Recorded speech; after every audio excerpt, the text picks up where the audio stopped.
အားလုံးကိုမင်္ဂလာပါလို့အိမ်မောက် daily truth ကနေနှုတ်ခွန်းဆက်ပါတယ်ဒီကနေ့ကျွန်တော်တို့အတူတကွဆင်ခြင်နှလုံးသွင်းရမှာက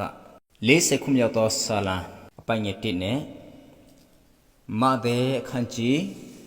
14အပိုင်ငယ်22ကနေ32အထိဖြစ်တယ်ငါသည်ထာဝရဘုရားကိုစိတ်မျှော်လင့်သည့်ကာလငါ့ကိုမျက်နှာပြု၍ငါအော်ဟစ်သောအတန်ကိုကြားတော်မူ၏ဖတ်ကြားတော်တဲ့နှုတ်ပတ်တော်အဖြစ်ကျမ်းနာသူအရောက်တိုင်းကိုဘုရားသခင်ကောင်းချီးပေးပါစေအာမင်ငါဟာထာဝရဘုရားကိုစိတ်မျှော်လင့်တဲ့ကာလမှာ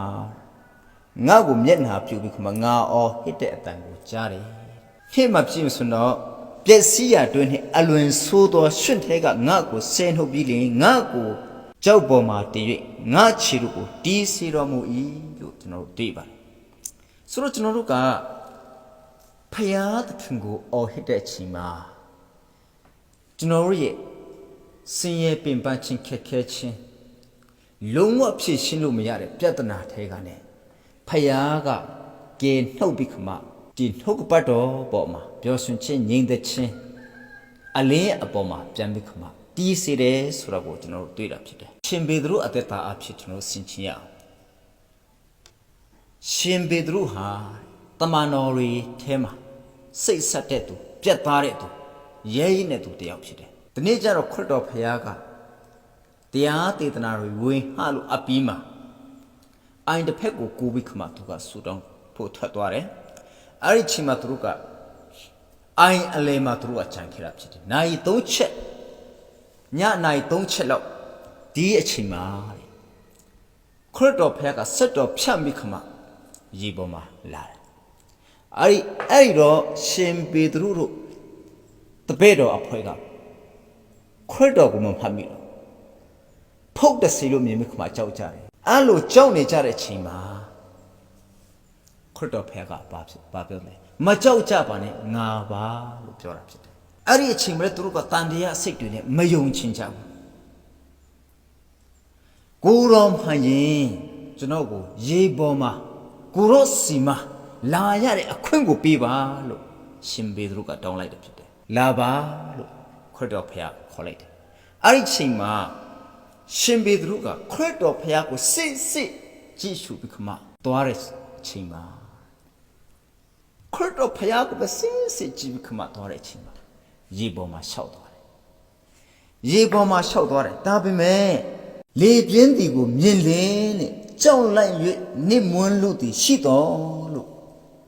အပိုင်ငယ်30မှာမှတ်တမ်းတင်ထားတယ်လေပြင်းတီကိုမြင်လင်းနဲ့ခရစ်တော်ဖခင်ကိုစစ်မကြည့်တော့ဘဲနဲ့ပြင်းနေတဲ့လေကိုပဲမြင်တဲ့အချိန်မှာကြည့်တဲ့အချိန်မှာဘာဖြစ်သွားလဲနစ်လို့တည်ရှိတော်တဲ့နစ်လို့ရေခရစ်တော်ဖခင်ကိုစစ်ကြည့်တဲ့အချိန်မှာရေပေါ်ရှောက်နေတဲ့ရှင်ပေတရုဟာလေတစ်ချက်ဝိရမ်းမခမလေပြင်းတစ်ချက်ဝင်လိုက်တဲ့အချိန်မှာအဲ့ဒီလေပြင်းတစ်ချက်ကိုပဲအာယုံရောက်သွားတဲ့အချိန်မှာရေထဲနစ်လို့တယ်အဲ့လိုနစ်တော့မဲ့အချိန်မှာအချိန်မီလေးပဲကယ်မတော်မူပါသခင်ဟုအော်ဟစ်လေ၏အဲ့လိုနစ်လို့တဲ့အချိန်မှာကိုရောကယ်ပါကယ်မတော်မူပါအချိန်မီအော်လိုက်တယ်သူအော်လိုက်တဲ့ခရစ်တော်ဖခင်ကချက်ချင်းကယ်ဆယ်လိုက်တယ်ဘုရားသခင်နာမတော်ပုံကြည့်ပါစေကျွန်တော်ခွန်အားပေးခြင်းနဲ့ကျွန်တော်ကိုယ်တိုင်လည်းခွန်အားယူနေတာဖြစ်တယ်ကျွန်တော်တို့ဟာဘယ်လောက်ပဲယုံကြည်ခြင်းကြီးပါတယ်ဘယ်လောက်ပဲအမှုတော်ဆောင်သက်တမ်းရင့်ကျက်နေပါစေအသွေးသားစာတိရှိတဲ့အတွက်ကြောင့်မလို့ဒီလောကမှာအသက်ရှင်နေတဲ့အတွက်ကြောင့်မလို့စုံစမ်းခြင်းတွေကအမြဲတမ်းကြုံရတယ်လောကအရာတွေနဲ့ကျွန်တော်တို့အမြဲတမ်းစုံစမ်းခြင်းခံရတယ်အဲ့ဒီစုံစမ်းခြင်းခံရတဲ့အရာလေးကိုတစ်ချက်လို့အာယုံစူးစိုက်လိုက်ပြီဆိုရင်ကျွန်တော်တို့ကလောကဖက်ကိုနစ်လူမတတ်ဖြစ်တတ်တယ်ဒီကျွန်တော်တို့ရဲ့ခရစ်တော်ဖခင်ဖက်မှာစိတ်အားတန်နေတဲ့စိတ်အားကြီးနေတဲ့ဝိညာဉ်ရေးရနဲ့ပြည့်ဝနေတဲ့အရာကနေလဲလို့မထနိုင်တော့နိမွန်းတတ်ပါလေဒါကမဖြစ်တဲ့အရာဖြစ်တယ်ကျွန်တော်တို့ရဲ့အနားမှာခရစ်တော်ရှိနေတယ်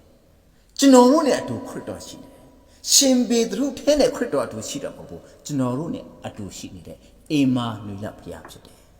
ဘုရားခင်နာမှာပုံကြည့်ပါစေဒါကြောင့်မလို့ကျွန်တော်တို့လည်းရှင်ပေတရုကဲ့သို့ ခရစ်တော်ကိုကျွန်တော်တို့ကြည်ပြီးခမစစ်ကြည်ပြီးခမသွားနေတဲ့အချင်းကျွန်တော်တို့အောင်မြင်တဲ့အရာတွေအများကြီးရှိပါတယ်တက်တည်တွေအများကြီးရှိပါတယ်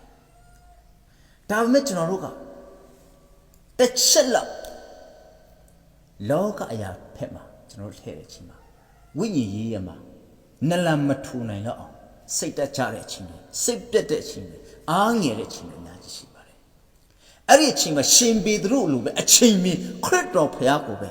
စစ်ကြည့်ရှုပြီးခါပြန်ပြီးခမအော်ဟစ်ဖို့ဖြစ်ပါတယ်အဲ့ဒါဆိုခရစ်တော်ဖခင်ကကျွန်တော်ကိုကမ်းလာပြီးခမကျွန်တော်ကိုပြန်ပြီးခမမထူပြီးခမသူနဲ့အတူလျှောက်သွားတော့ခွင့်ဖြတ်ကျော်ရတော့ခွင့်ကိုပေးမှာဖြစ်တယ်ဒါကြောင့်မလို့ကျွန်တော်ရဲ့အသက်တာထဲမှာရှင်ပေသူတို့ကဲ့သို့တော့ခရစ်တော်ဖခင်ကိုစစ်ကြည့်ရှုတဲ့အသက်တာနဲ့တွာလာဖို့ရည်ကြည်တယ်လို့ရှင်ပေသူတို့လိုပဲရှင်ပေသူတို့စီမှာလေပြင်းတစ်ချက်ဝင်ပြီးခမစုံစမ်းခြင်းဝင်တဲ့အချိန်မှာရှင်ပေသူတို့ကရေထဲနစ်လွတ်မတတ်ဖြစ်တယ်လို့ပဲကျွန်တော်တို့လည်းလောကစုံစမ်းခြင်းဝင်တဲ့အချိန်မှာနစ်လွတ်မတတ်ပျက်စီးလွတ်မတတ်ဖြစ်နေတဲ့အချိန်မှာလေ